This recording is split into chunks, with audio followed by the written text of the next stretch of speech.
What's up, guys? Welcome back to another video. That's not my intro. What is going on, people? Today we're gonna be watching Meet Canyon. He watched the FNAF movie at gunpoint. I got some Hattie B's, and I'm also adjusting my headphones so that it won't be deathly loud. And I watched the last video actually and realized that the freaking video itself was quite quiet. I'm gonna turn this up a little bit. Hopefully it's not too loud. Oh my god, the time is here. The FNAF movie is out. The animatronic characters here. I just got done watching it in theaters. Are you kidding me? I wouldn't pay money for this hot garbage. I watched it on Peacock. I signed up for a nice free trial. Immediately canceled my... I need ketchup.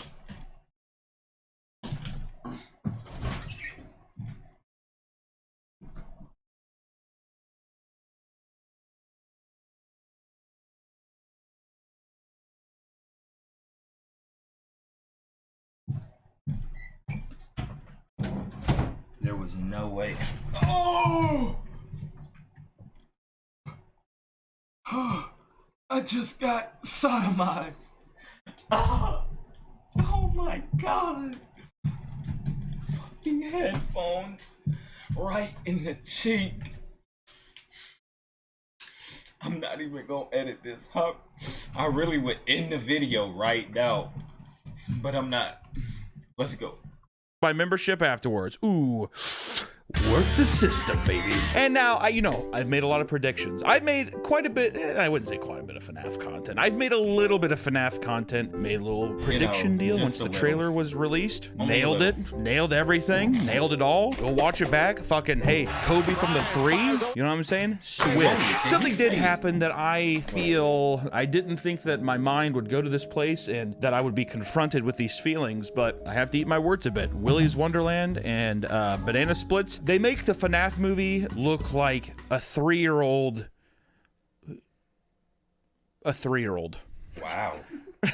I can't think of something. I didn't think I'd ever say this, but I have to give props to Willy's Wonderland and the Banana Splits because at least things, they happen in those movies. Am I gonna say that they're good movies? No. I will never bend the knee and say that those are enjoyable movies, but I will give them credit over like animatronic killers. It's at least somewhat fun. Like I can see why somebody would like them. You get a lot of action in Willy's Wonderland with Nicolas Cage slapping a plastic doll, basically. That's fine. I mean, sure. Is it stupid? Yeah. But I could see people just being like, oh, it's silly and fun, whatever. Banana Splits does the exact same thing. You know, you get to experience the whole studio stage and all like the little traps and gimmicks they do to kill people. And it's fine. It's bad, but it's fine. You know, who cares? It's fun. The FNAF movie, to generalize it, and you can click off of it because I know all the FNAF fans are beating their fists and they're strapping their safety helmets on. They have their spit bibs and they're like, duh!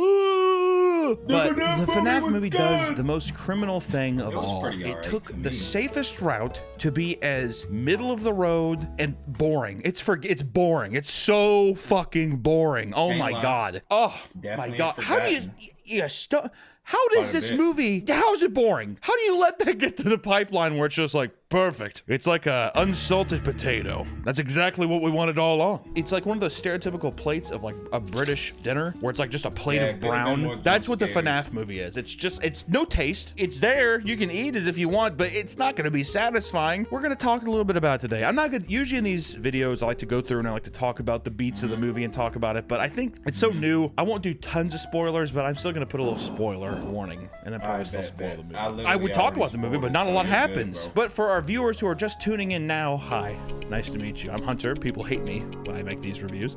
And what is FNAF? Which FNAF is a survival horror game. There's like 25 of them. Been around forever. You probably saw one of those Markiplier videos that has 100 million views and him screaming or him saying, "Was that the bite of 87?" Which that happens in this movie.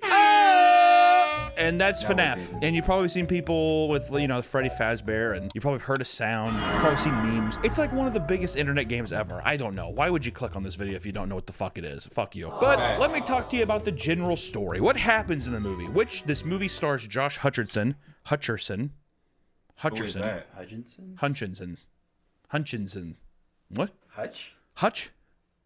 It's Josh Hutcherson, right? It's not Hutchin, is it? Hutcherson. Josh Hutcherson. Bro. Let me tell you, dude, that motherfucker. First of all, Josh, good job getting the bag, dude. I know they probably paid you a pretty penny for this little flick. It is Blumhouse, though, so I don't know. They're probably like, are you sure? Do you really need that much, Josh? This is gonna be a big hit. We can get you on the back end in bonus percentages. And then they were like, by the way, we're also releasing it on Peacock. And he was probably like, yeah, fuck. Josh Hutcherson, he tried his best. And it's not his fault. Really, Yeah, the only he did actor in this good. film that wasn't good was He the did little mostly everything I would do except go back. girl Abby, which is his sister in the movie. We'll get to that, but Josh Hutcherson, I mean, you could tell that he was working with what he had, and the script was just abysmal. This was a joke, right? I mean, there'll be somebody controlling them, right? I mean, Okay, Right. good joke. Congratulations, you got me. So Josh, Like, buddy, you knew that was not a joke. Ad is crazy.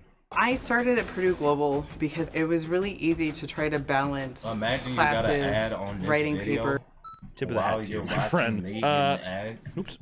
Crazy. But the movie follows Mike and Abby, and Mike is a degenerate who lives with his sister, even though they're like, the age difference is just too much. The year is 2000. Facts, You see like- it in a security cam footage one time, so I think it's like the year 2000. And Mike has custody over his sister because his It's dad really killed weird. himself, and the mom died of a sickness, disturbed down to sickness.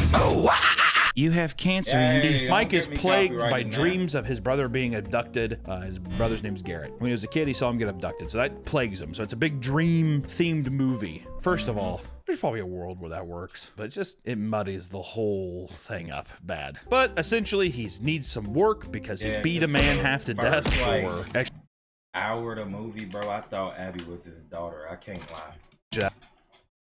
That was really funny. He sees a child walking away, getting kind of dragged away by a dad. I mean, I immediately assumed that it was his dad, but he's a security guard and he goes to check on him. And I'm like, oh, okay, well, he's going to go be like, hey, sir, is everything okay? No, he just tackles him into a fountain and beats the shit out of him. And then he gets arrested. And now he can't hold a job because he's mentally unstable. Thank God he has custody of an 11-year-old girl. Now, this is a PG-13 movie, so nothing happened. But let me tell you, if that little R showed up, I don't know what would have happened in this movie, okay? All I know is that he goes to a career counselor, which ends up being Matthew Lilliard, whatever. The guy who's Shaggy, he was also in Scream. I like him a lot. No! I knew Buddy looked so familiar. No! Lilliard, whatever. The guy who's That right there. Shaggy, he was also in And then this. I literally just watched that. That nigga. Hey, Scream was a W movie.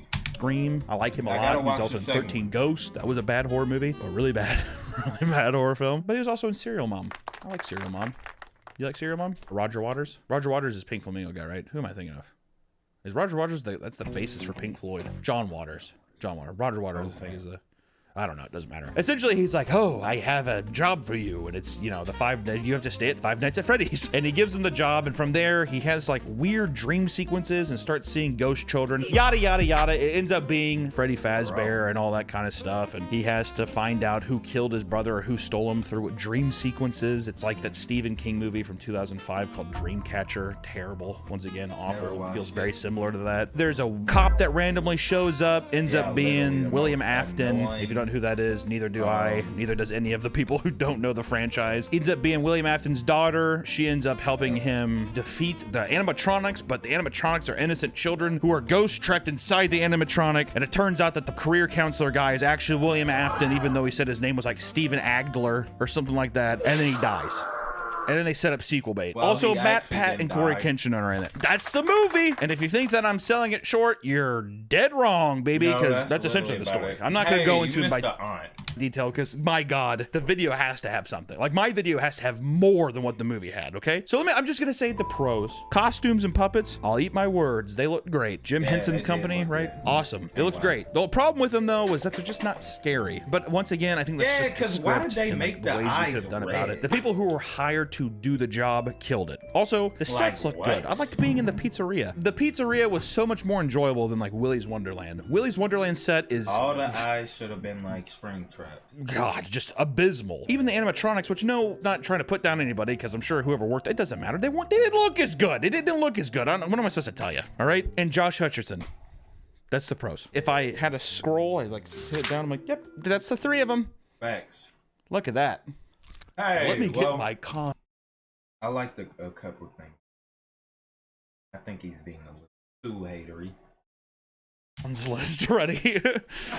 The cons list. Start with the script. The script, I don't know how it's possible that a professional movie like this could have so many egregiously bad lines. Like very typical, trying to be funny and cute, but it just is cringe. It's just very odd. The pacing of the movie in which the story goes to is a slog because we have like 75 fucking dream sequences of going in the same wooded area and Josh Hutcherson talking to children. It's not interesting. Like every time I'm introduced to a ghost, I don't care. I'm like, okay, cool, you died, dude. Tough shit. There's no emotional depth or anything that gets me attached to these kids. They introduce like a weird kind of remind me of the Black Phone guy who abducted. Like, bro, you're just a little dickhead, bro. Like, you know what I'm saying? Like, bro, we understand you got body. That does not mean you have to be so annoying. Like, what did I do to you? Children, and then now they're ghosts, and they're just like, we need help or we're gonna help you. It's that, except you don't get to spend any time with the abductor or like getting to emotionally resonate with these people. It's kind of like Black Phone meets Children of the Corn, where the whole time you just want to punch the not so much because the kids are bad, but just because it's like, get the hell out of here. I don't care. There's nothing like tying me down to caring about like, how do the kids get abducted? How do they get killed? Like there's no like emotional resonance to have them be like, hey, sympathize with me as a character, Josh Hutcherson. But no, he's just like, have you seen my brother that died 25 years ago? Sure, you can be emotionally invested in that and you can be sad about that. Nothing says that you can't. But at the same time, it's just like, dude, you're like 34 years old. Like, have you not processed that at all? 34 years of your life you've been having consecutive nightmares about this exact situation, and it wasn't until you got a pizzeria fucking security job that it starts to make sense. Hello? Am I crazy? Is this retarded? Yes, it is. The script feels like it's written by children, which I don't know. I mean, I'm going on a limb by saying that that's a creative decision because the whole movie is so centered around kids memory. Like Abby is connected to the kids because she's been having dreams about them, and you're probably wondering why she has that, but don't worry, they don't explain that. She just does. It feels very childlike, but it doesn't feel fun or like creepy. It just feels like annoying. Like I was just annoyed and bored. Just so boring. That's like the biggest thing is like, even if things do make sense, you're just like, I bet you anything, if I was a betting man, there was way more dream sequences in the first draft of the script. And it's like, he goes back to a dream again. And people are probably like, we should probably do something else besides the dreams. If I was a betting man, I don't know. So they introduce like an aunt who's trying to take custody of Mike's sister. And there's like, she's always with this like fat lawyer who looks like he's scared. I think that the lawyer is supposed to be comedic relief. But if anything, that was the most haunting part of the film, was just being like, you should watch what you do with your diet. Like I looked at that and I was like, that's me in like 5-6 years, I don't know. But she's always there with a lawyer, and she's trying to get custody of Abby, which the first time that you see the aunt, I was like, who is this? What the hell is this? And then she's like, well, I'm here with my lawyer to get custody from you, blah, blah, blah. And it isn't until like a few scenes later when you find out that it's the aunt. It's just so random and weird. And then also it's like, he's like, She doesn't even care about Abby. All she wants is the monthly check from the state. but the whole movie is contingent on Mike finding a job. And it's like, if the check is that enticing to get, why is he stressing so bad about a job? Like, can't he afford stuff? Like, isn't that the government aid that he's getting? I guess he has to find a job for his parole. Is that what it is? But that isn't established either. It's just weird. Like, there's no indication of like, okay, well, you have to find a job or else you'll be penalized. You can't support this girl. We're gonna take her away from you because you're financially inept. Those are motives. Instead, it's just like, I gotta find a job, but I can't work nights. And then the lawyer comes in with the dumb aunt bitch lady, and he's like, all right, fine, you twisted my arm. I'll take the night shift. That's the legitimate flow of the movie. Oh, I mean, I could go on so long. Like, this is just, but anyways, other cons, the editing, there's a lot of editing choices, like a lot of weird cuts and like zoom ins on weird times. It throws off the pacing tension in a lot of weird ways. It's just, I don't know. The movie, it's competent pacing tension and a lot of cuts and like, zoom ins on weird times. It throws off the pacing tension. Maybe he did that on purpose. A lot of weird ways. It's just, I don't know. The movie, it's competent enough, but there's a lot of moments where you're like, what?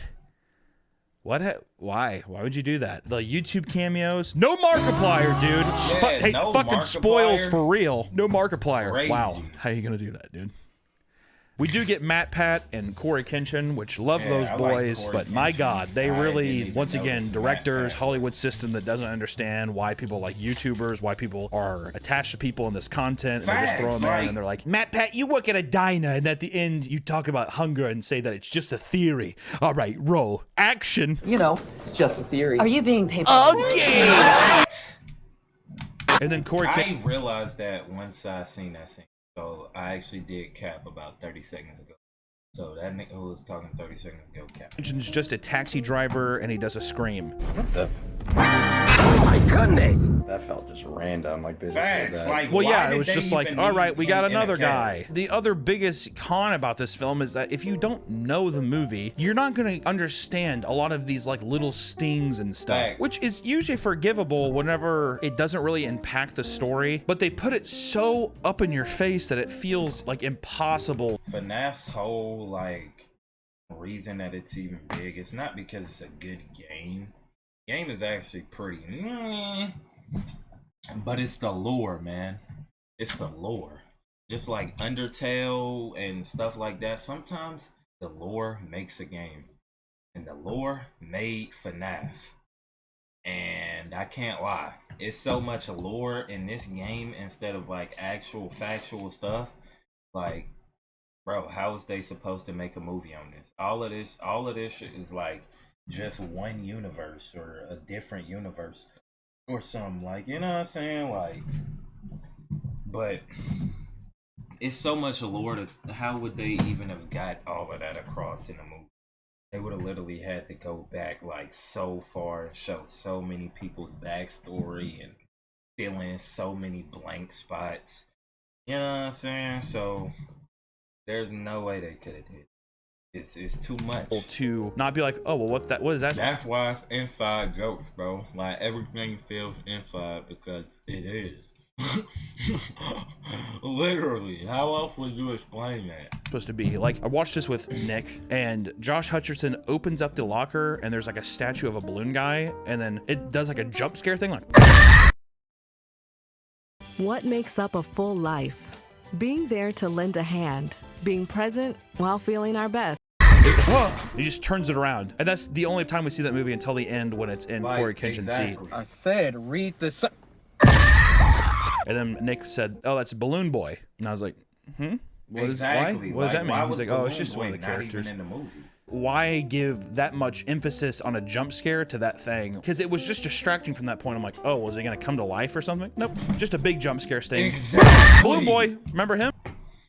Exactly. You just tried to get me with that jump scare, but you didn't. I didn't say, I don't know. Life or something? Got someone else. Just a big jump scare sting. Balloon Boy, remember him? People, I didn't say, I don't know what that is. Don't worry, we're moving past it. Keep watching. The movie gets real good. A lot of stuff like that. The biggest thing that I want to talk about is why doesn't it work? Yes, it's a boring slog fest, but why? Why does it not work? We go back to the dream sequences of it being all these ghost children and all this back and forth of these dream sequences. But by doing so, there's so much exposition and lore that is just given to Mike or Josh Hutcherson's character. He never has to.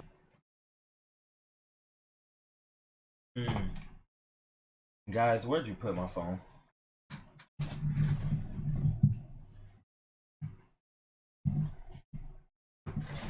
Yo, gang, where'd you put my phone, man? Hey. Oh, I found it. Never moved.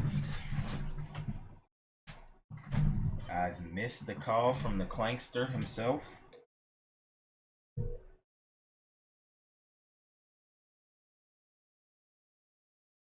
Doesn't matter. Let me keep playing the video. Work for anything. There's nothing that he truly ever uncovers. Like whenever the first time he's like, Abby, this drawing, like, is that supposed to be our dead brother? And she's like, yeah. Exactly. Yes. She was annoying. Got taken. Yo, Abby, what the like, hell is going on with these animatronics? She's like, yeah, they're ghosts. That's how they make him move. Are they Ghosts? Of course. How else could they make the robots move? like, oh, that scene right there. That pissed me off. I might have said it in the last video. but she was annoying. Child actress. It's Should like, have okay, got so Sky that's just- Jackson. We're gonna keep that in the script. We're keeping it? Okay, we're gonna keep it. Okay. Even the first time that Josh Hutcherson gets the reveal that the animatronics are like playing with his sister, it's just like, don't worry, they're fine. They were tickling me. We're having so much fun. They're ghosts. They're ghost children. They died before. It's fine. Don't even look into it. It's fine. Abby's saying that, you know, she's seeing her dead brother in her dreams that she's never met. That's really strange and like very prophetic. We don't ever like dive into that. Vanessa, who's the random cop, she's like the worst cop. To make her a cop didn't make any sense, which it's like maybe it's supposed to be that she has authority for like watching over her dad's pizzeria, but we see only one cop in the movie and it's her, and at one point she gives Josh Hutcherson her keys to drive the cop car across town. But why don't you just drive him or go with him? She's like, I can't confront him. But then later she just shows up immediately. Did you fight some inner demon in yourself off camera to like get the will to come here? It's very unsatisfying to see a person be like, I can't do it. I won't do it. I can't confront my daddy, William Afton. And then two scenes later, she's like, I'm here to help you, and I'm saving you right now. It's like the wind out of my sails. The wind is out of my sails. We are in idle water playing with like a ball in a cup. Actually, that wouldn't be correct, because ball in a cup is actually pretty fun for like the first 5 minutes, and that would have been more enjoyment than I got out of this film. Vanessa, at one point, she just spills everything out right there. Literally. His name is William Afton. It's not even that Mike, Josh Hutcherson's character, is like, hey, I found out about your dad. And it's like, oh, a big reveal. He's just like, Vanessa, what is going on? And Vanessa's like, my dad is a serial killer named William Afton. 308 Negra Arroyo Lane, Albuquerque, New Mexico, 87104. And all of those animatronics are ghost children that were killed by my dad. And their bodies are in the... Yeah, they're also in the suits. Animatronics. My dad is William Afton. I can't confront him. And it's like a 2-minute thing where it's like, cool. The first time I saw you an hour and a half ago, you could have told me it then. It's not like also she was like, you need to get out of here. There was nothing. It was just kind of like one day she was like, oh, I'm going to tell you. There it is. You're told. Doesn't it feel rewarding? And once told, doesn't it feel rewarding? Was not rewarding. And once again, the constant dream sequences of like... having our main character be able to go into his dreams and talk to the ghost children of these animatronics, making it that easy for him to interact with them. Like literally. And then the thing was, in the dreams, which it may have happened like once or twice, bro, why in the movie when he was dreaming all of this and they ran away, like, bro, they should know he's asleep. They could have bodied him right then and there. Could they not have?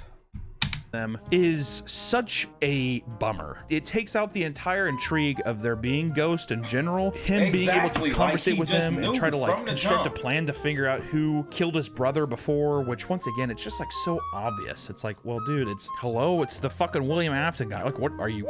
Dude, like seriously, immediately being able to like go to sleep and you're just like, hey, can I get some exposition? Yes, you can.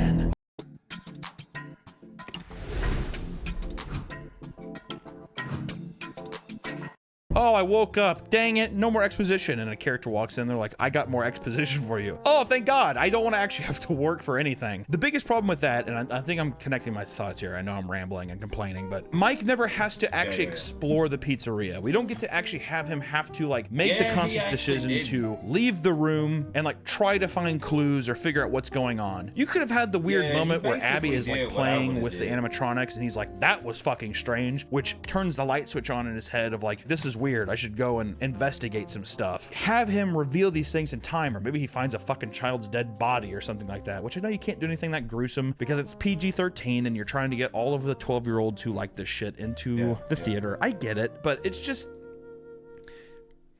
It's... You know, that's what I want to do over and over again. Just come on. Come on. And the big delineation isn't even the fact that it's like animatronics that don't look scary, because I think that there is something unsettling about something that could look innocent that of course in turn becomes something more evil or violent. But the reason the game... I think that the only problem is the fact that like, why this? If it was this, Like, bro, that simple. Or this, that simple. Game. Let's look at a screenshot from the game, bro. Like, look at this, man. There's Bonnie in the game. And then where's another one? Why don't they right here? That's how it looks in the game. It's how it looks in the game. You know what I'm saying? Like all of this. And then if this was directly in your face, off rip without them CGI animated eyes. Games work is because these things are sitting idle looking at you, and you're having to conserve this power, like resource management, and you're the one who has to click the button and look over at these door frames, or you're the one who they're attacking. It feels very personal. It feels like you are in the pizzeria yourself. Translated into this typical shitty Hollywood horror film, none of that magic translates through. And that's like the biggest thing I want to say with this is that bro, you didn't have to make it so realistic on everything. Like it could have just been another universe, bro. Handing you these like that. What was that?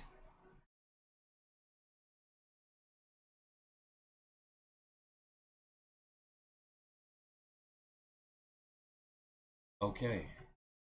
Even though I'm not like a fan, I can still appreciate how interesting the lore and world building is of FNAF through all of these games. And it isn't a criticism of FNAF the franchise. It's the criticism that they took this thing and just, it would have been corny. I don't even know if I want to go on a limb and say that they did a cash grab. I just don't think that they tried at all to make it an experience that could be similar to the games or experience in the games. It felt like fodder for, well, I guess it is a cash grab. It just feels like fodder for people who have played the games and they're just trying to make money off of that. It doesn't feel like they're actually trying to introduce anybody to the story of FNAF or get new people in there, which as a new art form for people who don't like games or want to approach it in a different way, it could have been a really cool opportunity to do that. But instead, it just feels like pandering. It feels cheap. It feels completely rushed. The only thing that it feels like they actually took time into was knowing that they had to nail the look of Freddy Fazbear and the fucking crew or whatever, because after that Sonic deal, I bet you if anything, they were doing negotiations for the movie. That Sonic shit happened and they were like, we really gotta nail these looks. What would I have done differently? Who cares what I would have done? But I'm just saying that what would I have done? They tried doing this in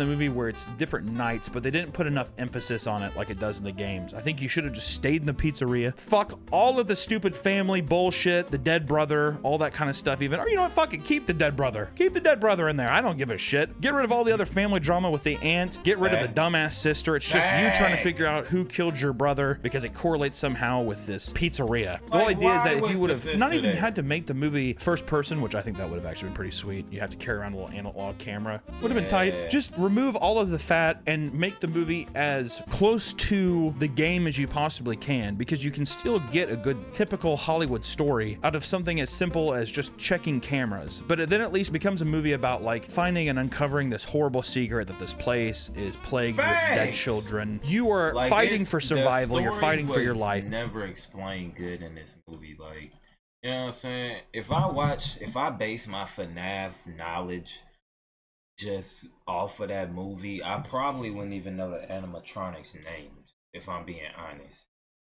Just 100% honest. There's constant pressure to have to keep the electricity on, and like you could have moments where it goes out and it's like a crazy chase sequence. You have to get back to a safe place. I feel like you could have done so much with the tension of these characters and the uncanniness of how bubbly and cartoonish they look, but it just falls flat. Like there was not one moment in the film where it feels like anybody's in any danger. Like holy shit. There's a part where they're breaking into Freddy Fazbear's Pizza. First off, the guy is like, I'll break in and I'll fuck up Josh Hutcherson's Mike. I'll break in and fuck up Mike's business for $2,000. $2,000. And you're like, that seems very low. And then she's like, 1,000. And he's like, deal. Made me think a 12-year-old probably thought that $1,000 is like $1 million, maybe. Like $1,000, we could buy anything with that, right? He shows up with his crew to Freddy Fazbear's, and there's like 5 or 6 people. Imagine splitting $1,000 with 5 or 6 people. You're gonna commit crime and potentially go to prison for $200 payout. To me, that doesn't necessarily seem worth it, but you know, I digress. There's a part in that scene where a guy is running through Freddy's, and you see him on the monitors, and he's just screaming, but it feels like it feels like it's supposed to be funny how he's screaming. And then when you see him die, there's like just some movement of a stiff animatronic, and then he has one bloody handprint on a window, and that's it. You don't ever get to see any of the kills besides the bite. In shadow, you see a girl get cut in half, and then a cupcake bites Josh Hutcherson's leg. Oh, and then Matthew Villiard stabs his daughter, and then his suit breaks. Yeah, it just feels underwhelming. Like, it doesn't feel like there's really any threat there, which I don't think you have to go to like extreme lengths of gore and violence, but having them even like lurk around more, building more with like different kinds of angles you could have used, the music you could have used. The score doesn't reflect the ominous nature of people being in threat. It just at least like throughout like every 30 to a minute, bro, because I ain't trying to be one of those reaction YouTubers. I ain't gonna say no names. You feels like a kid's movie, which is fine, but it doesn't feel genuine. It feels like they were actually trying to market this as a horror movie or liars. This is a prime example of a movie that feels like a studio has no understanding of why something is popular or culturally relevant or something that means a lot to somebody, and instead they just see the amount of money they can make off of it because it's a business at the end of the day. It seems like a complete disconnect of the art of what the Five Nights at Freddy community has made versus the corporate side of trying to abuse that community is what it feels like to me. I don't think that they cared to make a convincing adaptation. I think that they just kind of phoned it in and just said, hey, if the animatronics look cool, that's all that matters. We could just do like some ghost Dreamcatcher stuff. You guys ever see that movie? The guy's like, I don't like that movie, sucks. Dang. So, you know, way to go, Blumhouse. Pretty good stuff. Like usual, Five Nights at Freddy's. I wouldn't recommend it. Honestly, I would just, if I were you, I'd just watch Willy's Wonderland or Banana Splits. Especially if you're a fan of FNAF. What did I rank FNAF on the last video?